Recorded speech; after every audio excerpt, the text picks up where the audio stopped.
লাজু বিপদে পড়লে শয়তান কিডন্যাপারদের হাত থেকে অনুভব লাজুকে বাঁচিয়ে সে নিজেই অসুস্থ হয়ে তাকে নিয়ে বাড়িতে আসে। আর তখনই বনলতার উস্কানিমূলক কথা শুনে লাজু প্রচন্ড রেগে যায়, এমনকি অনুভবও রেগে যায়। তারপর লাজু বাড়ি ভর্তি সবার সামনেই বনলতাকে কথা শুনিয়ে বলতে থাকে, অনুভব আমাকে ভালোবাসে আর আমিও অনুভবকে ভালোবাসি, এজন্যই ও আমাকে বাঁচিয়েছে আর আমি ওকে সুস্থ হওয়ার জন্য বাড়িতে নিয়ে চলে এসেছি। এই বলে বনলতার সামনেই বাড়ি ভর্তি সবার সামনেই অনুভবকে জড়িয়ে ধরে লাজু।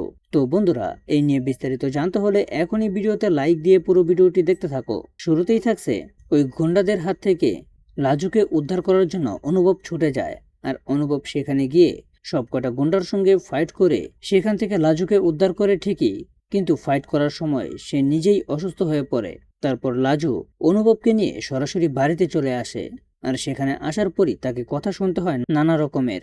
বাড়িতে ঢোকা মাত্রই বনলতা এসে বলতে থাকে, এই মেয়েটা ইচ্ছে করে সবটা করেছে, নোংরামি করার আগে তোর মরে যেতে ইচ্ছা করলো না লাজু? তারপরই অনুভব চেঁচিয়ে চেঁচিয়ে বলতে থাকে, ভদ্রভাবে কথা বলো বনলতা। তারপরই লাজু অনুভবের দিকে তাকিয়ে বলতে থাকে, ডাক্তারকে খবর দিও। ঠিক ওই মুহূর্তে আবারও বনলতা লাজুকে আটকায় আর বলে, দাঁড়া, ষড়যন্ত্র ধরা পড়ার ভয়ে পালিয়ে যাচ্ছিস?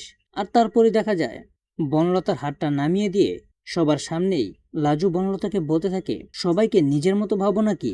শুনে রাখো একটা কথা, সবাইকে নিজের মতো না ভেবে নিজের সংসারটা সামলাও ভালো করে। তারপর বনলতা লাজুকে বলে, আমি যদি তোর কথা না শুনি তাহলে কি করবি? তখন লাজু তার জেদ দেখায়, বলে, তাহলে দেখো আমি কি করতে পারি। বাড়ি ভর্তি সবার সামনেই অনুভবকে জড়িয়ে ধরে আর অনুভবকে জড়িয়ে ধরেই বলতে থাকে, ও আমাকে বাঁচিয়েছে কারণ ও আমাকে ভালোবাসে আর আমিও ওর ভালো চাই, আমিও ওকে ভালোবাসি, তাই আমিও ওকে এখানে নিয়ে এসেছি সুস্থ করার জন্য। ঠিক তখন অনুভবও লাজুর কথায় সহমত পোষণ করে। এটা দেখে বাড়ি ভর্তি সবাই অবাক হয়ে যায়। বনলতা তো অপমানে মাথা হেট হয়ে যায়। তো বন্ধুরা, এভাবেই যদি সবটা হয় তাহলে তোমাদের কার কার কাছে ভালো লাগবে তা এখনই কমেন্টে জানাও। আর এরকম নিত্য নতুন সিরিয়ালের আপডেট পেতে এখনই আমাদের এই চ্যানেলটা সাবস্ক্রাইব করো।